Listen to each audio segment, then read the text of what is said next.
I grew up on the north coast of Donegal, beside a little village called Carrigard. We lived on a farm. It was pretty hard work. I guess that's where I got my work ethic. I went to school in Falcarra, a school not unlike Coolmine. In fact, I think they were built around the same time. And of course, even though it was in the Gaeltacht, soccer was a big thing in that school. In fact, I think we actually played in a few All-Ireland semi-finals against some of the Dublin schools. And of course, I've kept up that love of soccer ever since. Unfortunately, I'm an Arsenal fan and have been for most of my life. I value loyalty. And of course, the other thing I've always been very interested in, I've been a bookworm. I've always had my head in a book since I was a kid. One of the books I read recently, in fact, was the story of John D. Rockefeller, one of America's richest men at the turn of the century. And of course, one of the world's first great philanthropists when he set up the Rockefeller Institute, an institute that still gives so much money to charity today. I went to UCD to study agricultural science. I loved science at school. I was greatly influenced by the Green Revolution that was happening in the late 70s and early 80s, these fantastic innovations in food production and farming methods.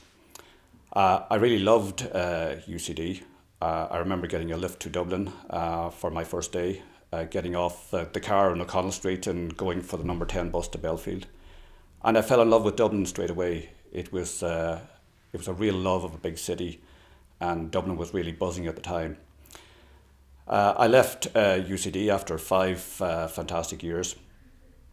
It was a time of, not unlike today, high unemployment, high immigration, high taxes of course as well. But I was lucky, I got a job in the private business, and I've been there ever since, mostly in the agri-business. In fact, 10 years ago I managed to set up my own company, and I've had a really great insight into trying to run a business and how difficult it is to do business in Ireland. About 20 years ago I came to West Dublin. I really thought it was a fantastic place to live. It's got great facilities, it's very close to the city. In fact, I think there's about 3 or 4 farms between Carpenterstown, where I live, and the city centre. And it's amazing how it is a mix of rural and urban. And it's a place that I've got to know a lot of people. It's a place I've settled down. I met many of you during the last local elections. And it's one of the great things about campaigning an election is that you get out to meet so many people. So I'm really looking forward to getting back out again over the next month and meeting many of you again. And I hope you're looking forward to that as well.